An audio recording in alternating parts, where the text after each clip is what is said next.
بەناوی خۆی بەخشندەی مێرەبان سڵاوتان لێبێت ئەم کاتە و گەشت کاتێکتان باش خۆشەویستانم کارزان مەحمودم خۆشحاڵم لاڵخەیەکی بەرنامەی ئەمڕۆ لە بری هاوکاری ئازیز و خۆشەویستم کاک حەکیم حەمەد ئەم شەو لە خزمەت ئێوەی ئازیز و خۆشەویستدا دەبم سەبارەت بە لێکەوتەکانی جەنگی ئەمریکا و ئیسرائیل لەگەڵ ئێران و هەژدە ڕۆژ تێپەڕی بەسەر جەنگی نێوان ئەمریکا و ئیسرائیل بەسەر ئێراندا هێشتا نەیانتوانیوە ڕژێمی کۆماری ئیسلامی ئێران بڕوخێنن. دوای هەژدە ڕۆژ کۆماری ئیسلامی ئێران کۆمەڵێک موشکی تازەی تاقی کردوێتەوە وەکو نیشاندانی ئەرزی عەزەڵات بەرامبەر بە ئیسرائیل و بە ئەمریکا. لە دوای هەژدە ڕۆژ لە ئەم جەنگە ئێران کۆمەڵێک کارتی فشاری بەدەستەوەیە لە سەروی هەمویانەوە کارتی فشاری گەروی هورموز کە هەڕەشەیەوەی پێدەکات بە یەکجاری دای دەخاتوە داشی خستووە ڕێگە نادات بە کەشتەکانی ئەمریکا و ئیسرائیل بەوێدا تێبپەڕن. لێکەوتەکانی داخستنی گەروی هورموز لەسەر وزەی جیهانی بەگشتی چی دەبن؟ وڵاتانی پاڵپشتی ئێران بە تایبەت وڵاتانی خۆرهەڵات و شەرقی ئاسیا تا چەند لە پشت کۆماری ئیسلامی ئێران دەمێننەوە؟ ئایا ئەگەر ئێران بکەوێتە لێواری ڕووخانی یەکجارێکی چ کارتێک بەکاردێنێت؟ لەم کاتەدا لە دوای هەژدە ڕۆژ و لە پێکانی 8,000 ئامانجی سەربازی لەلایەن ئەمریکا و ئیسرائیلەوە لە ناوخاکی ئێران توانای ئەوەی ماوە کە ئێران چەکی ئەتۆم دروست بکات یاخود پێشتر دروستی کردووە و ئەگەری هەیە بەکاری بهێنێت. هەڵوێستی وڵاتانی ناتۆ لە دوای بانگەوازەکەی دۆناڵد ترامپ بۆ ئەوەی کە بەشداری لە شەڕی ئێراندا بکەن هەڵوێستێکی چۆنە لە ڕووی مێژووییەوە؟ ئایا ناتۆ وڵاتانی ئەوروپا دانەوێت جارێکی دیکە بیر لەوە بکەنەوە پشت بە ئەمریکا نەبەستن و بکەونەوە سەر پێی خۆیان؟ ئەمانە و کۆمەڵێک بابەتی دیکە ئەم شەڕە بەرەو کوێ هەنگاو دەنێت. ئایا لە کۆتایی جەنگەکەدا براوە و دۆڕاو دیاری دەکرێت لەگەڵ زۆر بەڕێز دکتۆر کامەران بابانزادە مامۆستای زانکۆ لە ڕانیەوە لەگەڵم دەبێت گفتوگۆی لەسەر دەکەم. کاک دکتۆر سڵاو لەبێت تۆم کاتت باش. سپاس بۆ ئەم دەرفەتەی کە بە ئێمەتاندا. کاک دکتۆر لە دوای هەژدە ڕۆژ لە جەنگی نێوان لەبی سەرانی شت سپاس دوای ئەم فترە زۆرە لە جەنگە لە نێوان ئەمریکا و ئیسرائیل لەگەڵ ئێران شتێکی پێشبینی کراو بوو کە ئێران بەم جۆرە بەرگری لە خۆی بکات و تام کاتە بمێنێتەوە؟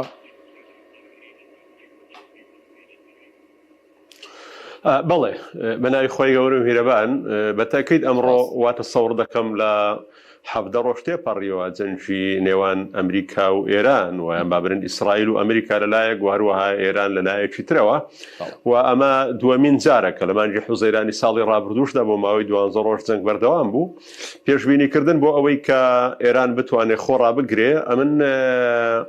یعنی بە جارێ پێش هەموو شتێک ئەم بابەتە ڕوون بکەمەوە ئینسان کرد شیکار دەکا مەرز نییە شیکارەکان حەزی خۆی لەگەڵ تێکەڵ بکە یاخود ئەجندایەکی تایبەت بە خۆی تێ بکە بە تایبەتی من بۆ خۆم هیچ ئەجندایەکی سیاسی منیە تاوەکو تێکەڵاوی دۆسیەکانی بکەم و لە سەرەتاوە لە ساڵی پاریش لەو بڕواایەدا بووم ئەم بابەتە دوو بەشە ئایا بە فیعلی ئەمریکا دەیەوێ یان ئیسرائیل دەیەوێ حکوومەتی ئێستای ئێران بڕوخێنەیە یان دەیەوێ بیڕوخێنەیە بەڵام خۆڕا دەگرێ ئەمە جەدەلێکە. منەتاوەکو ئەو ڕۆژ قەناعەتم وایە بەدیهێنانی خواستەکانی ئیسرائیل و ئەمریکا لە ئێراندا بریتە لەوەی کە ئێران بێنێتە ئەو ئاستەی ئەو لێڤڵەی کە خۆی دەیەوێ لە داماڵینی چەکی ئەتۆم و هەروەها لەو با بڵێن باڵادەستیان ئەم حزورەی کە هەیەی لە یەمەن و لە پێشتر لە سووریا و لە لوبنان و هێنانە خوارەوەی ئاستی ئێران بۆ ئاستی ئەو وڵاتانەی تر بە ئاستی سعودیا ئوردن سووریا بۆ ئەوەی کە وڵاتی بەهێز نەمێنێتەوە و ئەو وجودەی ئەمریکا و هەژمونەی کە هەیەی بەسەر ئەم وڵاتانی تری ڕۆژهڵاتی ناوەڕەت هەمان هەژمونی بەسەر ئێران دابێ ئەجینا ئەگەر بێت و ئێران ملکەتی خواستەکانی ئەمریکا ببووە تەسەوڕ ناکەم ئێران ئامانجی ڕووخانی ڕژێمی ئێستای کۆماری ئیسلامی ئێرانی هەبێ و تا ئەم سەعاتەش وا نابینم ئەو ئامانجەی هەبێ. ئایا لە دوجار ئەمریکا درێژە بەم شەڕە دەدا و ئەمریکا ناچار دەبێ پەنا بۆ ئەم کارتە بەرێ ئەمەیان پێم وایە هێشتا ماوێتی. باش کاک دکتۆر بەڵام خۆ ئێمە و هەموو ناوەندەکانی لێکۆڵینەوە ئەوە زۆر باش دەزانن حتا وەکو لە ناو شەقامی ئەمریکیشدا دژاتێکی زۆر خوڵ بۆ ئەم جەنگە هەبوو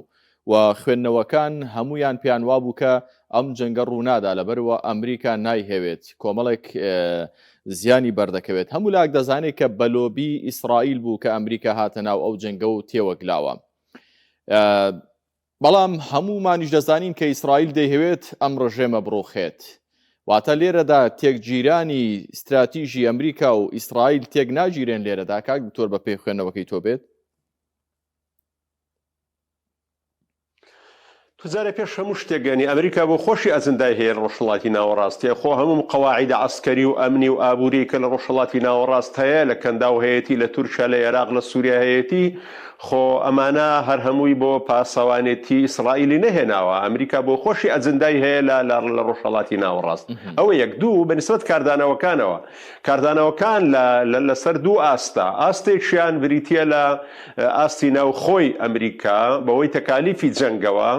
و ئاستی دووەمیشیان بریتە لەم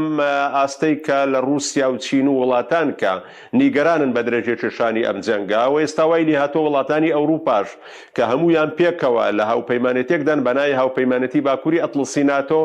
کە ئێستا بە پێی هەموو ڕێکارەکانی ناتۆ بووایە دەبوایە ئەم وڵاتانە هاوکاری ئەمریکا بوونایە. بەڵام دەبینی ئێستا وڵاتی بێلایەنن و لێدوانەکانیان وا دەگەیەنێ کە حەز بە ڕاگرتنی ئەم شەڕە بکەن. بۆیە وا تەسەوڕ دەکەم ئەمریکا هیچ شەڕێکی کە داخلی بوو بێ وەکو شەڕی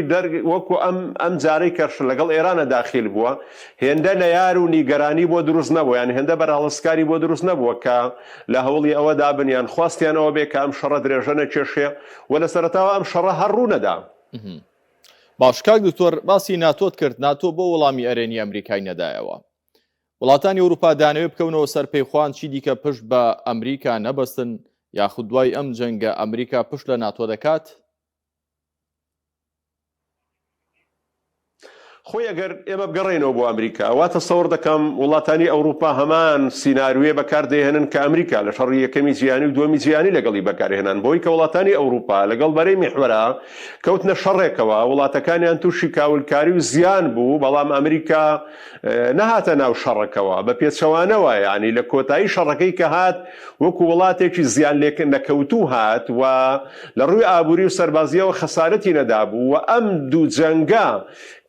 کە لەگەڵ بەرەی سەرکەوتوو بوو بەڵام زیانی لێ نەکەوتو بوو ژەرخانی ئابووری تێک نەچوو بوو بۆیە وەکو هێزێکی زلهێز و گەورە و ئابوورێکی بەهێز مایەوە. ئێستا وڵاتانی ئەوروپا هەست بەوە دەکەن کە لە شەڕی ئۆکرانیا ئەمریکا بەو دەردەی بردن کە بە فیعلی ئەمریکا لە سەرەتاوە بە گەرموگوڕی هاتە ناو شەڕی ئۆکرانیاوە لەگەڵ وڵاتانی ئەوروپا، بەڵام دواتر وردە خۆی لێگرانکردن. تەنەن هەندێک ئاماژەیە بۆی کە ترامپ داوای ئەوەی لێکردوون کە پێویستە لە ڕووی مادیەوە هاوکاری ئەمریکا بکەن بۆی کە پشتیان بەرنەدا. بۆیە من بە یەک جوملە دەڵێم ئەویش ئەوەیە ناتۆ ئەو با بڵێن تۆکمەیی کە هەیبوو لە لێدانی ئەفغانستان لە 2001 لە 2003 لە لێدانی عێراقا لە ڕووخانی عێراقا ئەو تۆکمەیەی نەماوە. تەنانەت ئەم تۆکمەی لە دوای ئۆکرانیاوە تەسەوڕ دەکەم شیرازەی تەبایی ناو منزومەی ناتۆ ئەو تۆکمەی نەماوە و ئەمەش ڕنگدانەوەی هەیە لەسەرەوەی کە وڵاتانی ئەوروپا پشتیوانی ئەمریکا نەبن بەکردەیی. و ئەگە لە بیرمان بێ لەو چەند مانگەی ڕابردوودا سەرۆکی فەڕەنسا سەردانی رووسیای کرد، یعنی تەنانەت ئەگەری ئەو هەبوو کە بەرەیەکی ئۆراسیا دروست بێ نەک بەو بەرێ بەو نزیکانەوە بۆ ئەندازەیە ناتۆ هەڵوەشێتەوە. بەڵام بە بیانێ وڵاتانی ئەوروپای پەیوەندیەکانیان لەگەڵ رووسیا بە ئەندازەیەک ئاسایی بکەنەوە بەبێ ئەمریکا. ئەمە ناڵێم ئەو هەنگاوە هاویژراوە بەڵام ئاماژانەی لە دەخوێندرایەوە. ئەمە ڕنگدانەوە ئەوەیە کە ئەو گەرم و گوڕێ پەیوەندیەکانی نێوان ئەمریکا لەگەڵ وڵاتانی بەهێزی ئەوروپادا وەکو ڕابردوو نەماوە. زۆر باشە کاک دکتۆر بابینەوە ناوخۆی خودی ئێران دوای ئەم جەنگە چارەنووسی دەسەڵاتی ڕژەمی ئێران چی دەبێت لەسەر هەمان نەهجوو بەرنامەی ئەو سەرکردانەی کە لە شەڕەکەدا کوژراون و تیرۆرکراون بەردەوام دەبێت یاخود نا ئەمە جەنگێکی تاکتیکیە وەکو بەڕێزت ئاماژەت پێکرد کە ئامانجی ئیسرائیل و ئەمریکا ڕووخاندنی ڕژێمەکە نیە. ئەگەر ئامانجەکە ڕووخاندنی ڕژێمی ئێران نییە ئەوانیش بەردەوام دەبن لەسەر ئەم جۆرە بیر و ڕای کە خۆیان هەیە کەواتە ئەمریکا و ئیسرائیل چیان دەزەکەوێت لەم جەنگە جگە لە خاپوورکاری و وێرانکاری؟ خۆی ئەمێ مۆزوع کە ئێران سەرکەوتنی ئێران لەم جەنگەوەیە کە خۆ ڕاگرێ و نەڕوخێ و سەرکەوتنی ئەمریکا و ئیسرائیل ئەوەیە کە ملکەتی خواستەکانی بێتەوە ناو سەرمێزی گفتوگۆ ئەو ئامانجانەی کە ئەوان دەیانەوێت لەگەڵ ئێراندا ئەو ئامانجانە بێنێتە دی کەواتە هەتا ئەم سەعاتە ئەم کاتەدا ئەمریکا و ئیسرائیل سەرکەوتوو نەبوون بۆ هێنانە دی ئەو ئامانجانە واتە ئێران بێنە سەرمێزی گفتوگۆ بەو خواستانەی کە لە ڕێگەی دیبلۆماسیەوە خۆیان دەیانەوێت و ئەم سەعاتەش ئێران سەرکەوتووە بەوەی کە نەڕووخاوە خۆی ڕاگرتووە بۆیە پێویستە هەتاوەکو ئەمڕۆ من ئەگەر بێت و تاوەکو دوێنێ لەلایەن ئایرانیەکانەوە بریتی بوو لە شەڕێکی دیفاع لە خۆکردیان بەڵام لە دوای لە دەستدانی ئەمە هەموو سەرکردەی ئێران واتە سەوڕ دەکەم ئێستا وردەوردا لە ڕوحی بەرگریکردن لە وڵاتەکەیانەوە بۆتە ڕوحێتی کشۆڵەکردنەوە وردەوردە ئەمە وەکو ڕوحێکی شۆڕژەڕی لێ هاتۆ بەرامبەر بە وڵاتێک کە دەیە وڵاتەکەیان داگیر بکە بۆیە کەوتنی ڕژێمی ئێران وا بۆ ئاسانیە نابینم واتە ئەم سەعاتەش وەکو گوتم قەنەعەتم وە نییە ئامانجەکانی ڕووخان بێ بەڵام ئەمە گرنگە ئەگەر ئامانجەکانی ڕووخان بێ و ڕژێمی ئێستای کۆماری ئیسلامی ئێران بڕوخێ با بەراوردیکەین بە ساڵی 1970 لەو کاتێک کە رووسیا خاچی ئەفغانستانی داگیر کرد و حکوومەتێکی هاوپەیمانی خۆی نەجیبوڵڵا لە وڵاتەدا جێگیر کرد بەڵام دەبینین هەموو وڵاتانی نەیار بە رووسیا پشتیوانیان لە ئەفغانەکان کرد بۆەوەی کە ڕووس لە وڵاتە دەرکان و بە بەچەک و ئەسلی حوتەنانە لە زۆر شوێنان بە توانای مرۆیش بە هاوکاریان کرد لەگەڵ ئەفغانیەکان و دوجار رووسیان ناچار کرد کە لە ئەفغانستان بکرێتەوە کەواتە لەوانەیە دەستگرتن بەسەر کورە ئەتۆمیەکان و پێتاندنی یۆرانیم لە دوای ڕووخانی ڕژێمی ئێران لێ بۆ ئەمریکیەکان و ئیسرائیلەکان ئاسان بێ بەڵام دروستکردنی حکوومەتێکی سێبەری ئەمریکا و ئیسرائیل لە ئێراندا واتە سەوڕ ناکەم سەرکەوتوو بێت چونکە ئەمریکا لە عێراقا ئەم ئامانجەی بۆ نەهاتۆ دەدیتاوەکو بتوانێت لە ئێرانێکی گەورە و فراواندا بێنێتێتی بۆیە ئەم شەڕا هەتا ئەم کاتەی وەکو گوتم نە ئێرانیەکان تێکشکاون و نە ئەمریکاش ئامانجەکەی هاتۆتە دی و بەردەوامە زۆر باشە بەڵا هەر لەسەرم بابەتە دەمێنمەوە کاک دکتۆر بەڵام ئیسرائیل لە سەرەتای جەنگەکەەوە زۆر بانگەش هەتا سەرۆکوەزیران زۆر بانگەشەیەوەی دەکرد کە دەمانەوێت ڕژێم بڕوخێنین کۆمەڵی جوڵەی کرداریش بۆ ڕوخاندنی ڕژێم بینرا من بۆیە لەسەرەمە دەمێنمەوە چونکە هەتا ویسترا کە پاڵپشتی لانە ئۆپۆزیسیۆنەکانی ئێران بکەن بەلانە کوردەکانی شۆبۆی کە هێرشی زەمینی دەست پێ بکەن و لەم چەند ڕۆژەدا باس لە هێرشی زەمینی ئەمریکا دەکا 5,000 سەربازی مارێنز بەرەو خۆرهڵاتی ناوەڕاست ئەمانە پێمان ناڵێ نا دەشیانەوێ ڕژێمەکە بڕوخێنن خۆی پشتیوانیکردن لە ئۆپۆزیسیۆنی ئێرانەیە بەم دواییانە بەڵام تا ئێستا هەنگاوی کردداری نەنێنراوە ئەوە تەنها لە ڕوانگەی هاندانەوە هەیە با دوو نمونە بێنمەوە یعنی ئەگەر بێت و ئەمریکا و ئیسرائیل لە ساڵانی ڕابردوودا مەبەستیان ڕووخانی ڕژێمی ئێران بووایە با بەراوردێ بکەین لەو کاتێک کە ئەمریکا و هاوپەیمانەتی ناتۆ ئامانزی ڕووخانی ڕژێمی سەدام حوسێن بوو بێ لە 1900 لە ساڵی 2003ەوە ئەگە بەراورد دکەین لە ساڵی 2001ەوە لە ساڵی 2002ەوە چەندین کۆبوونەوە بە هاوکاریکردنی فەڕەنسا ئەمریکا بەریتانیا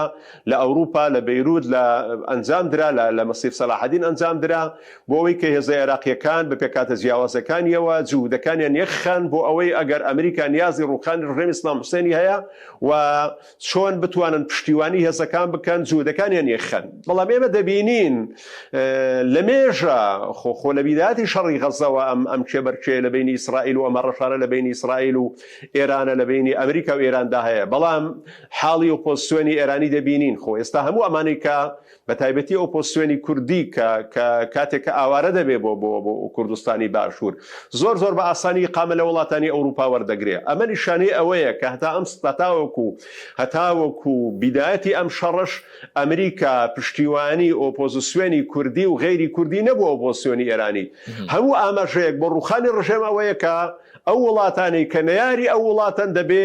ئۆپۆزیسیۆنەکان تۆکمە بکەن چەکداریان بکەن بەهێزیان بکەن تەبایان بکەن بەڵام دەبینی لە ڕابردوودا ئەمە ڕووی نەداوە ئێستا بەم ئاخیری کەوتۆتە خۆ دەوێ گفتوگۆ بکایان لە کۆنگرە ڕۆژنامە نووسەکانی ترامپ ناوی کۆمەڵێک لەم سەرکردەوە ئۆپۆزیسیۆنە نەدێنێ بەڵام بەبێ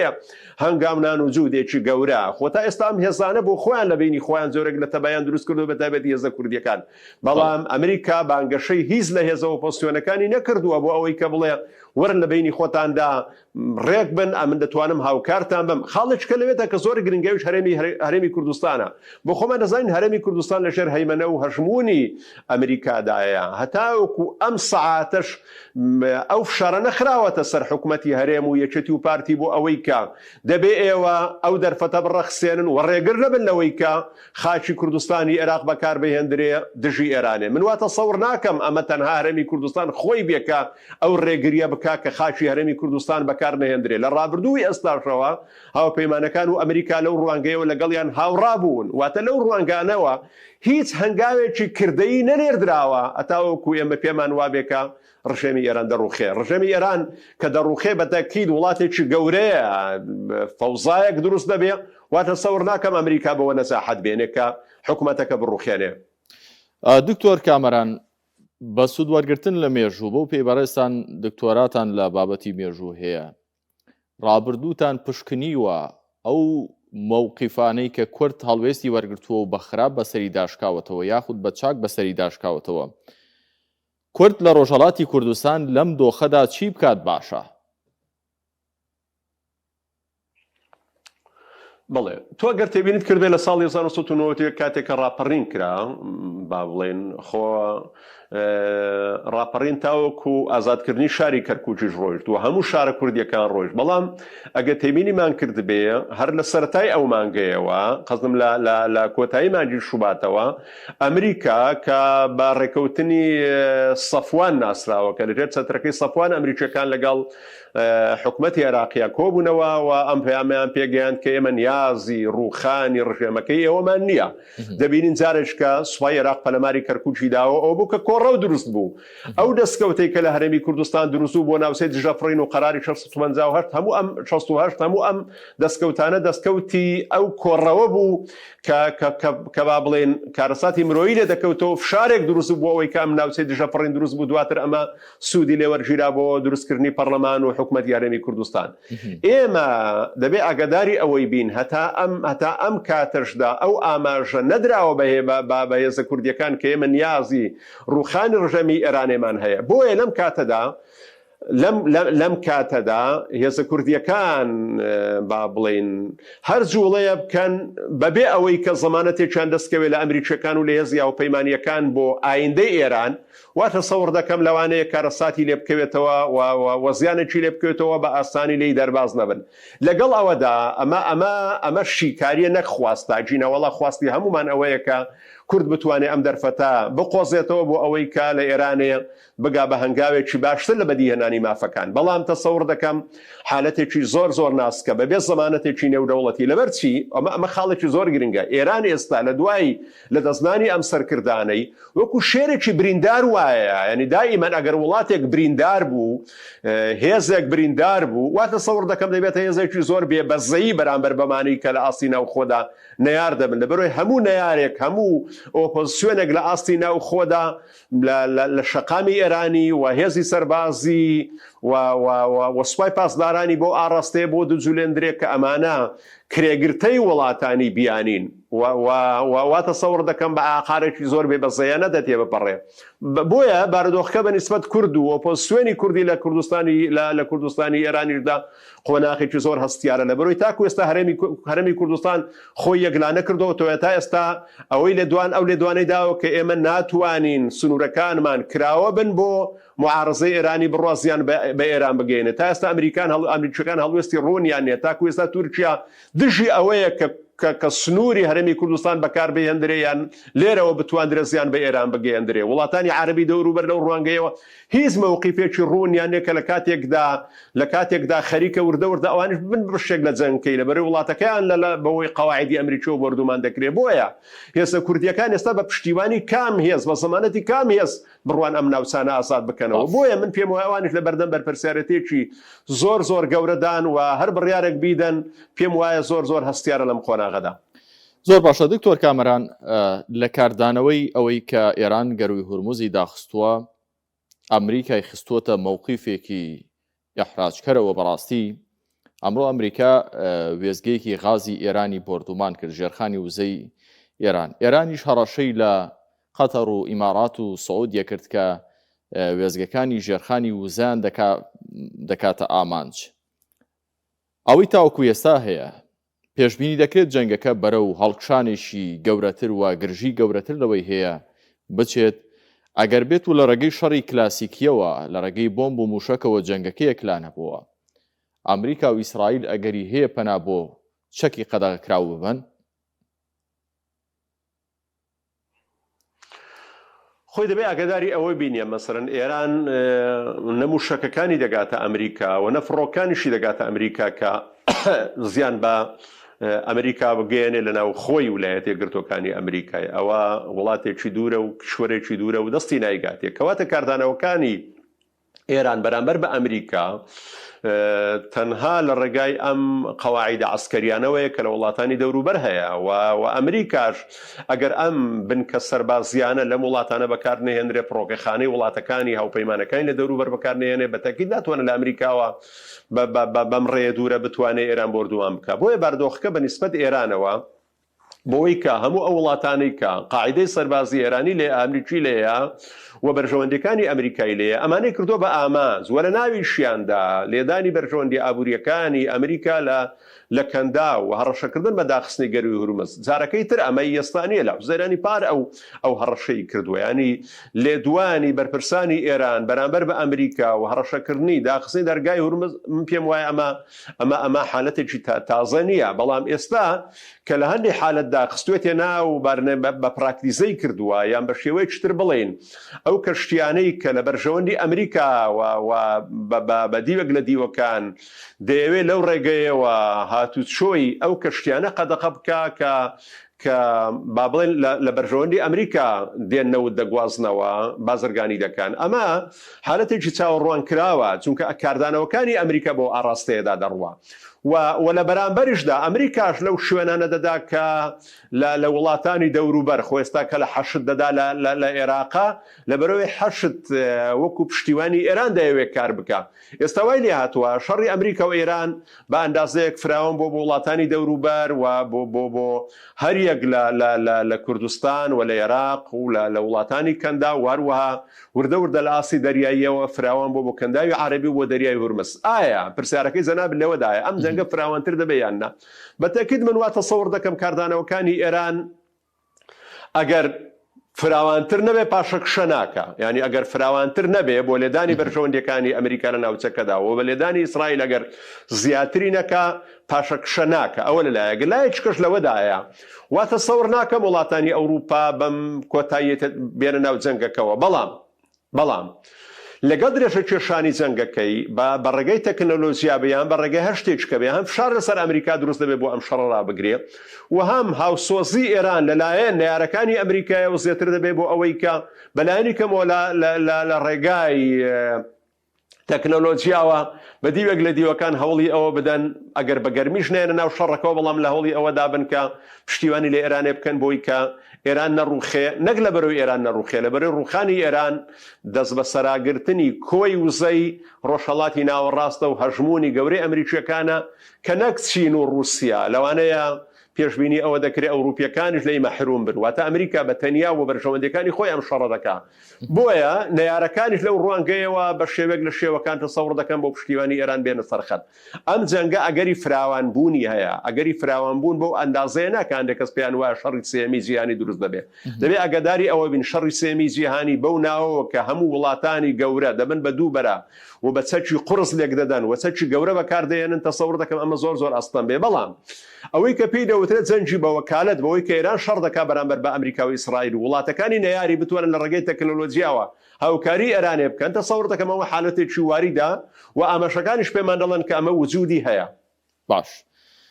کاک دکتۆر باس لەوە کرد کە پێت وانییە جەنگی جیهانی سێم ڕوودات، بەڵام خوێندنەوەیەک هەیە کە ئێستا ئێمە لە ناو دۆخی جەنگی جیهانی سێم داین، بەڵام بە شێوەی یەکجارەشینە هەموو دەوڵەتەکان لێکادا. لە دوای ساڵی 2001ەوە دەبینین کۆمەڵێک وڵات لە خۆڕاڵاتی ناوەڕاست کەوتون، کۆمەڵێک وڵات لە ئەمریکای لاتینی کەوتون. ئەمانە جەنگی جیهانی نین کاک دکتۆر، خوێندنەوەیکی جیهانی هەیە نەک لۆکاڵی کە ئێمە لە ناو جەنگێکی جیهانی داین، بەڵام بە شێوازێکی تاکتیکی نەک بە شێوازێکی هەڕەمەشی ئەوەی کە لە جەنگی یەکەم و دووەمدا ڕووی داوە. ئەگەر ئێمە بگەینەوە بۆ پانۆڕامایی کە لە شەڕ یەکەمی جیهانی کاتێک کە شەڕوەستا عوسمەتولومەم کۆمەڵی گەلان دروست بوو وەکو ڕێکخراوێک بۆ وڵاتانی زلهێستاوەکو بتوانن ڕێگری بکەن لەسەر هەڵدانەوەی شەڕ و دنیا بە یەک زەم سەر بمێنێتەوە. بەڵام شەڕی دووەمی جیهانی کۆمەڵی گەلان واتە ئەم ڕێکخراوە نێودەوڵەتی هەڵوەشاندەوە و نەیتوانین ڕێگری لە ئاشتی بکە. لە دوای جەنگی دووەمی جیهانی نەتەوەی گرتوەکان دروست بوو، بەڵام هێندەی پێنەچوو لە دوای شەڕی دووەمی جیهانی جارێککە بەرەی ڕۆژهەڵات دابەش بوو ئایدۆلۆژیەن بەرەی سەرمایەداری و بەرەی سۆشیالیزمی جارێککە ئەم شەڕە لە 1946ەوە تا 1989 کە پێی دەوترێت قۆناغی شەڕی سارد هات. واتە شەڕی سارد بەوەی کە ئەم وڵاتە گەورانە واتە رووسیا و چین و بەرەی وارشۆ لەگەڵ بەرەی ناتۆ بە بەریەکەوتنی سەربازی نەکەوتنە بەریەک، بەڵام ئەگەر تێبینیمان کردبێ ئەوەی کە پێی دەوتە دوژمنکاری سێقۆڵی لەسەر میسر لەسەر شەڕی ئەفغانستان لە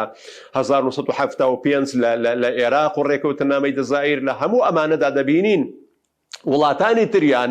بە ناڕاستەوە خۆ بەکاری هێناوە. خۆ لە 1974 لەو کاتی کە کۆمپانیا سۆڤێتیەکان هەژمونیان قستە سەر عێراق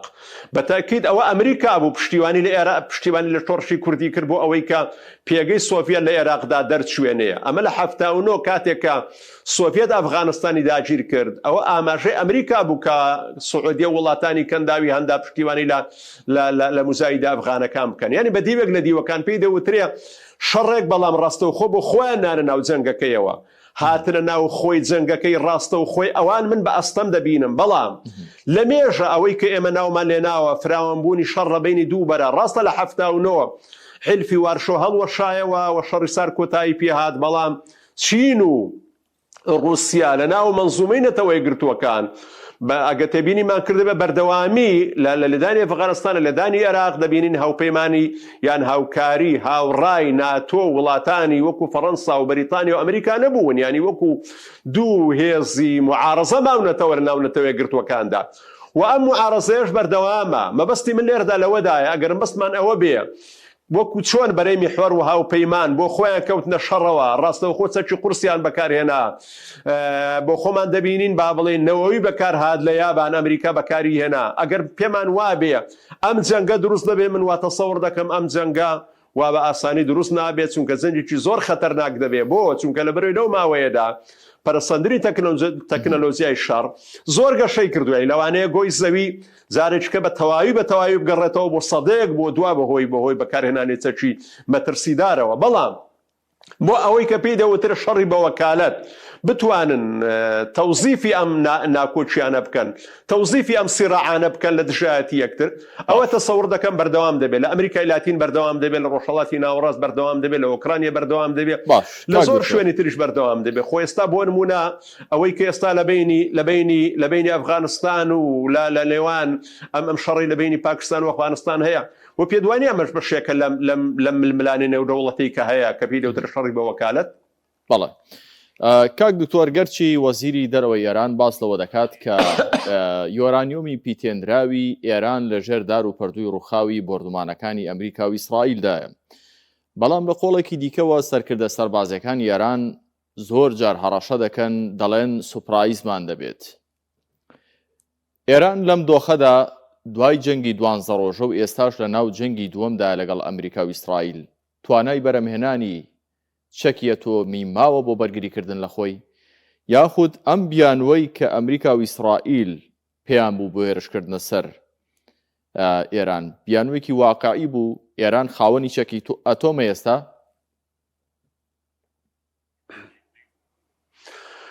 خۆی ئەگەر بگەڕێنەوە بۆ عێراق یعنی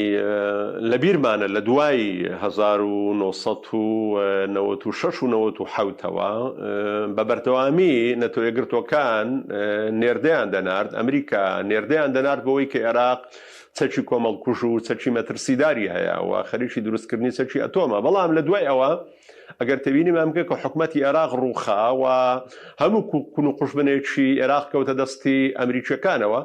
ئەرێ ئەم چەکە کۆمەڵکوژیانە چی لێ هات یعنی ئەمە جێگای پرسیارە کەواتە دەبێ ئەگەداری ئەوەی بن هێنانە خوارەوەی ئاستی فەرمەڕەوایەتی ئێران بۆ ئاستی کێروێکە ئەمریکا بتوانێ وەکو بازارێک بەکاری بێنێ و بتوانێ وزەی ئێران و ناوچەکە بە شێوەیەک لە شێوەکان لە قانزازی خواستە ئیمپریالیستەکانی خۆی بەکاری بێنێ ئەوە ئامانجە گەورەکەیە و بەکارهێنانی چەکی ئەتۆم و پیتاندنی یۆرانیۆمیش ئەمە دەتوانم بڵم حاڵەتە لاوەچیەکەیە یعنی ئەگەر بێت و ئێران خاوەنی چەکی ئەتۆمی بێ بەڵام ئەو زەمانەتەی هەبێ کە خواستەکان دژی خواستەکانی ئەمریکا ناوەستێتەوە لە هەژمونی ئابووری بەسەر ڕۆژهەڵاتی ناوەڕات دەسەوڕ ناکەم چەکی ئەتۆمی هێندا زەرەری گەورە لە ئەمریکا بدا واتە لەوە دەترسێ لە ڕێگای پیتاندنی یۆرامی و چەکی ئەتۆمەوە وای لێبێ ئێران لە دەست دەرچێ ینی وای لێبێ هەژمون بکاتە سەر وڵاتانی کەندا وەک وڵاتێکی زلهێز بمێنێتەوە ئەمە لەلایەک لایەکە لەوەیدایە من با ئەو بابەتە ئایا بەفیعلی ئەم پرسیاری تۆ وەڵام دەوەوە ئایا ئێران پەنادەبا بۆ چەکە قورسەکە من واتە سەوڕ دەکەم بەکارهێنانی چەکی قورس یعنی بەکارهێنانی چەکی ئەتۆمی بۆ چەکی ئەتۆمی عێراق لە ڕێگای هیچ کڵاوە لە ڕێگای هیچ کڵاوە ئەتۆمیەکەوە لە ڕێگای هیچ سارۆخێکەوە ناکاتێ ئەمریکا دەبێت لە ئیسرائیلی بدا وەکو نزیکترین هاوپەیمانی ئەمریکا و دەبێت لە بەرژەوەندیەکانی ئەمریکایی بدا لە ناوچەکەدا تۆ ئاگداری ئەوە بین بەڵام دەبێ ئاگداری ئەوەی بین ئەوە تەنها ئێران نییە ئەم پەنادەبا بۆ بەکارهێنانی ئەم چەکە قورسە یخۆ ئەمریکا و ئیسرائیل لەو چەکەیان هەیە و بە زیادەوە لەو چەکەیان هەیە ئەگەر گومانمان هەبێ لەوەی کە ئێران چەکی ئەتۆمی هەیە بەڵام یەقینمان هەیە کە ئەمریکا و ئیسرائیل ئەو چەکەیان هەیە بۆیە دەبێ هەر کاتێک ئێران پەنا بۆ ئەو چەکە بەرێ لە کاردانەوەدا لەوانەیە وڵاتەکەی خۆی تووشی کارەساتی گەورەی مرۆیی ببێتەوە ئایا ئێران ئەو قوربانیێرەدا بۆی کە وڵاتەکەی تووشی کارەساتی گەورەی مرۆیی بێتەوەکو یابانی 1940 بۆی کە ئەم چەکە قورسە بەکاربێنێ من واتە سەوڕ دەکەم ئەوەی بە ئەندازەیەک لەم خۆناغەدا و لە خۆناقی ئایندەدا بە دوور دەبینم چونکە ئەمە کارەساتێکی زۆر مەترسیدار و گەورە دەڕەخسێنێ و ئەگەر ئێران ڕوبەڕووی چەکی ئەتۆمی بێتەوە لایەن ئیسرائیل و ئەمریکیەکانەوە بە دەردی گۆتانی بەلانی کەمەوە 100 ساڵ دێتەوە دووە. زۆر باشە کاک دکتۆر سیناریۆی کۆتاییهاتنی ئەم جەنگە چی دەبێت سیناریۆکان وەکو عێراق وەکو سووریا وەکو ئەو وڵاتانەی کە ڕووخان ئەمریکا و ئیسرائیل ئاهەنگی سەرکەوتن دەجێڕن یاخود سیناریۆکە چۆن دەبێت یان وەکو شەڕی 12 ڕۆژەی یەکەم دەستی ئاشتی و دانوستان بۆ یەکتر درێژ دەکەنەوە. خۆی ئەگەر مۆزوعەکە بەخواست بێ هەمومان لەو خواستە داین کە چیتر ئەم جەنگە کارەساتی گەوری لێ نەکەوێتەوە بە تایبەتی بۆ گەلانی ئێران و دانوستان بکرێ و بگەن بە ئەنجامێک وە شەڕەکە درێژە نەکێشێ لە بەرۆی شەڕ ماڵوێرانیە ئەمە بەخواستە بەڵام ئایا بەفیعلی ئەمریکا لە سازش دەکا بۆ خواستەکانی خۆی لە مۆزوعی پیتاندنی یۆرانیۆم و ئەو خواستانەی کە لە گفتوگۆیەکان لە چەرمانجی ڕابردوودا هەیەی ئەوە بابەتێکە بابەتێکتر لەوەدایە ئایا ئێران ئەم سازشە دەکا گرفتەکەی ئەمەی ئێمە لەمەدایە هەتاکو ئێستا ئێمە ئاسۆڕوونیەکمان نییە بۆ ڕاگررتنی ئەم شەڕە لەبەر ئەوەی ئەمریکا بەردەوام دەیەوێ ئێران ناچار بکە بە سازشێکەوە بێتە ناو کۆبوونەوەکان و ئێرانیش لە دوای لە دەستدانی ئەم سەرکردانەی و لە دوای ئەم زیانەی کە لی کەوتووە بە ئەندازەیەک پێی وایە بەرژەوەندەکانی ئەمریکای لە ناوچەکەی خسۆتە ژێر مەترسیەوە و پێی وایە ئێستا ئیسرائیلیشی زیان لێداوە بۆیە ئەستەما ڕاگررتنی شەڕەکە بەو نزیکانە بەڵام خۆ ڕێگەی دیبلۆماسیەت و ناوبژیوانیش تەسەوڕ دەکەم بەردەوامە بۆیە هەردوو ئاگەرەکە پێشبینی کراوە ئایا ئەم شەڕ لە دوای جەولەیەکی تر لە دوای هەفتەیەکی تر ئێران ناچار دەبێت کە گفتوگۆ بکە یا خود بەردەوام دەبێت هەتاوەکو کۆتا هەنگاوەکانی بۆ ئەوەی کە ئەم جارە ئەمریکا بەبێ فەڕستکردنی مەرجەکانی شەڕەکە ڕادەگرێت. من لە لای خۆمەوە پێشبینی ئەوە ناکەم ئەم شەڕە بەو نزیکانە ڕاوەستێ، بەڵام هیچ شتێکیش لە تۆقوعات بەدەر نییە. باش کاک دکتۆر، زۆر جار باس لە گۆڕانکاری لە نەخشەی خۆرهەڵاتی ناوەڕاست دەکرێت. سەرۆک وەزیرانی ئیسرائیلیش چەند جارێک ئەم بابەتەی وروژاندووە. ئەمەش هەروەکو بێردۆزی پلان جیاڕێکەیە، هەر وەهمە، هەر گومانە، یاخود ئێمە لەکوێ و گۆڕانکاریانەداین و ڕۆڵ و پێگەی کورد لەو گۆڕانکاریانەدا چی دەبێت کاک دکتۆر؟ لە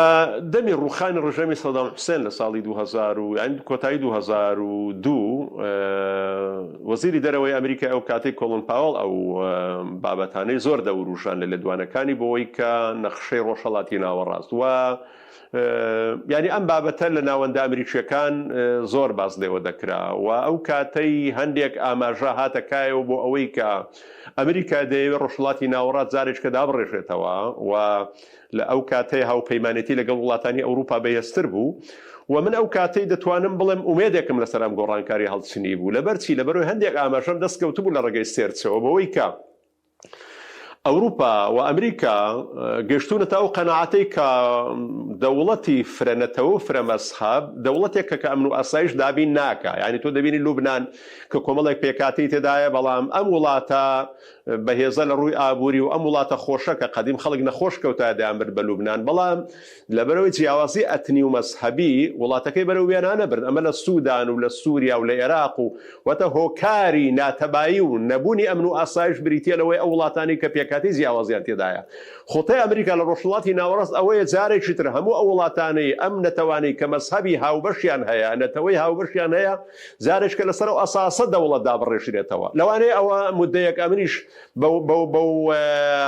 ینی بڕوان بەم جۆرە بانگەشەیە کردبێ، بەڵام 2000 لە ساڵی 2005 ئەوانە گەشتمە ئەم قەناعەتەی کە نەخێر بە تایبەتی لە دوای بەهاری عارەبی گەشتمە ئەو قەناعەتەی کە نەخشەی ڕۆژهەڵاتی ناوەڕاست هەڵوەشانەوەی دەوڵەت نییە. تورکیا، سووریا، عێراق، سوودان، ئەم وڵاتان هەڵناوەشێنەوە بە پێچەوانەوە نەخشەی ڕۆژهەڵاتی ناوەڕاست بە دیدی ئەمریکیەکان هێنانە خوارەوەی ئاستی بەهێزی وڵاتە حکوومەتەکانە بۆ ئاستێکە تێیدا هەم ئەم وڵاتانە ببن بە بازاڕێک بۆ ئەمریکا و هاوپەیمانەکانی، هەم ئەم سەرۆتەکان زای و نەوتە زۆرەی کە لێتی لە ڕێگەی کۆمپانیایەکان و لە ڕێگای هەژمون و پێگەکانیەوە بتوانن سوودی لێوەربگرن، واتە هەم سوود لە کانزایەکەیەوە گرن، هەم وەکو بازارکردنێک سوود لە وڵاتانەوە وەربگرن. وڵاتی بەهێز دەبێتە ڕێگر، وڵاتی بەهێز تەکنەلۆجیای هەیە، وڵاتی بەهێز پیشەسازی گەورەی هەیە، ئەو کاتێ نابێتە بازارێک بۆ ئەوروپا. وڵاتی بەهێز نەوتەکەیەوە بە هەرزانی تەسلیمی با بڵێن کۆمپانیا ئەمریکیەکان ناکە، کەواتە هێنانە خوارەوەی ئاستی لێڤڵی وڵاتانی بەهێزە لە ڕۆژهەڵاتی ناوەڕاتەوە ئێران وە خۆی دەمێنێ، بەڵام ئێرانێکی لێوەکو ئوردن بێ، وەکو سعودی بێ، وەکو سووریا بێ، وەکو میسر بێ. واتە نەخشەی ڕۆژهەڵاتی ناوەڕاست مەبەستمان ئەوە نەبێ کە ئێران هەڵدەوەشێتەوە دابەش دەکرێت بەسەر دەوڵەتێک بۆ کورد، دەوڵەتێک بۆ عەرەب، دەوڵەتێک بۆ بلوچ. تورکیا هەڵدەوەشێتەوە دابەش دەکرێت خۆیەوە، عێراق هەڵدەوەشێتەوە. نەخێر من واتە سەوەر دەکەم ئەمە جوملەیەکی زۆر گرنگە ئەوشەوەیە. هەتا ئەم سەعاتەی قەناعەتم وایە ئەمریکا وڵاتی مرکزی دەبێ، ینی تۆ تێبینیت کرد لە دەر ڕووخانی سەدام حوسێنیەوە هێوار شێوار خەریکە عێراق پشتیوانی مرکزی دەکا، پشتیوانی مرکزی دەکا لە سووریا. وا دەبینم لە دوای ڕووخانی سووری لە دوای ڕووخانی ئێرانیشەوە داوای مرکزی بکاتەوە، واتە ڕێگا بەوە نەدا کە ئێران دابەش بێ بەسەر چەند کانتۆنێکی بچووکدا وەکو نەیهێشت، یان بابرێن ڕێگر بوو لەوەی کە خۆڵی چەند مانجێک دەبینن ڕێگر بوو لەوەی کە کانتۆنەکانی سووریا بۆ سربەخۆی بمێنەوە، فشاری لەگەڵ دەکردن بۆی کە لەگە حکوومەتی سووریا پێک بێن. لە ڕیفراندۆمەکەی فشاری لەسەر هەرێمی کوردستان دەکرد کە لەگەڵ بەغدایە پێک بێ. کەواتە استراتیژیەتی ئایندە بۆ ڕۆژهەڵاتی ناوەڕاست لایەن ئەمریکاوە پاراستنی مرکزێتی حکوومەتەکان و سنوورە یەکپارچەیەکەیەتی لە حکوومەتێکی بەهێز ناکە مەترسی بێ بۆ سەر بەرژەوەندیەکانی ئەمریکا. زۆر باشە. ئەگەر خوێندنەوەی گۆڕانکاری وەک کۆتاپەرسیاریشم بێ شێواز و سیمای خۆرهەڵاتی ناوەڕاست هێنانە خوارەوەی ئاستی دەوڵەتانی ناوچەکەدا بێ دکتۆر کامەران، وڵاتانی کەنداویش لەناوە ئەجێندادان بەو پێی ئەمریکا لە هەڵگیرسانی ئەم جەنگە هیچ حسابی بۆ دۆستەکانی نەکرد لە کەندا و هەمویانی ڕوبەڕووی مەترسی کردوێتەوە و لە تازەترین پێشادا ئەم ئێوارەیە ئێران هەڕەشەی کردنە ژێرخانی وزەی کۆمەڵێک وڵاتانی کەنداوی کردووە. مەبەستی ئەمریکا تەنها ئێرانە یا مەبەستی ئەوەیە کە وڵاتانی خەلیجیش بێنە ئەو ئاستەی کە خۆی هەژمونی بەسەریاندا بێگە بە کورتی وەڵام دەیتەوە سپاس دەکەم. وڵاتانی کەندا و ئەگەر تێبینیمان کردوێ وڵاتانی ڕۆژهڵاتی ناوەڕاست بەگشتی لەو ئاستەدان ینی واتە دەوێت ئەسکەریەوە سعودی وەکو ئێران بکە ئەگەداری ئەوەی بێنێن ئەم وڵاتانە لەژێر ئەو نەخشەیەدان کە ئەمریکا ویستوێتی واتە لەو ئاستەدان کە خستوونێت کردوونێتە مۆنۆپۆڵێکی خۆی ئەمە حالەتێکە و ئێستا کە کردوونێتە خۆراژێکی ئەم جەنگەی دەبێت ئەگەداری ئەوەی بین ئەم ناوچانە لەگەڵ بەرژەوەندەکانی ئەمریکایان بە جوملەیەکەیە دەڵێ ئەو وڵاتانی کە بە تەواوی پشت بە ئەمریکا دەبەستن ئەم وڵاتانە پاڵیان لێداوەتەوە و بەجلی خەوێەوە دەخەون ینی وڵاتانی کەندا و وڵاتانێک کە لەژێر هەژمونی ئەمریکادان هیچ با بڵێن احتیاتێکیان نەکردو بۆ بەرگری خۆیان چاوێن لەوەیە ئەمریکا بەرگریان لێ بکە و دەبێ ئاگداری ئەوەی بین لە ئێستا بەدواوە ئەمریکا خواستێک ترشێ لە ناوچەکەدا ئەوش ئەوەیە لە دوای ڕاگررتنی ئەم شەڕە چۆن بتوانێت بەشێک ینی بازاری چەک ینی وا لەم وڵاتانە بکە کە چەک لە ئەمریکا بکڕن بۆ حسابەی کە ئێران بە سەرتانەوە مەترسیە ینی جارێککە بتوانێت بە بازاری چەک لە ڕۆژهڵاتی ناوەڕەت بۆم حکوومەتانە بەڵام بە دڵنیایی چە چوایان پێ نافرۆشێت کە زەرەر لە هەژمونی ئەمریکا بدەن چە چوایان پێ بفرۆشێکە لە سێڕاع ناوچەیەکانی خۆیان بەکاری بێن و دوازار ئەمریکا بەم دیزاینی دروستکردنی سراعەوە خواستەکانی خۆی گەشە پێ بدا بۆیە ئێستا وڵاتانی کەندا و لەژێر ئەو دیزاینەدان و ئێران دێنێتە ژێر ئەو دیزاینەوە نەک با بڵێن جارێککە ئەوان بێنێتە ژێر ئەو نەخشەی ڕۆژهڵاتی ناوەڕاستەی کە باسمان کرد ئەوان ئێستا لە ژێر ئەو نەخشەیەدان. زۆر باشە دکتۆر کامەران با بەڵێ یاخود نەخێر کۆتا پرسیار کاتم نەماوە بەبیر و باوەڕی تۆ ئێران دەڕوخێت؟ زۆر سپاس دەکەم. ئەمە دوو دیوە یەکەم ئێران دەڕوخێ ئەگەر بڕوخێ من وا دەبینم درێژە پێدانی شەڕ لەلایەن ئەمریکاوە و ملکەز نەبوون و جارێککە نەبوون با بڵێن ئەنجام نەدانی دانووسان دەیڕوخێنێ دەنا ڕوخانی تا ئەم سەعاتە خواستی ئەمریکیەکان و ئیسرائیل نییە کەواتە ناڕوخێ بە بیر و ڕای تۆ سپاس دەکەم.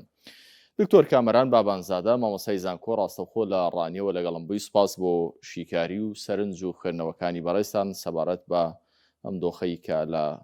خۆرهەڵاتی ناوەڕاست هاتوۆتە پێشەوە. خۆشەویستانم لێرەدا کۆتایم هێنا بە مەڵقەی بەرنامەی ئەمڕۆ بەخوای گەورە و میێرەبانتان دەسپێرم کوردستانێکی ئاوەدان و دوور لە ئەم گرژی و ئاڵۆزیانە کە لە ناوچەکەدا دەگوزارێن. بەخوای گەورە و میێرەبانتان دەسپێرم کاتێکی باش.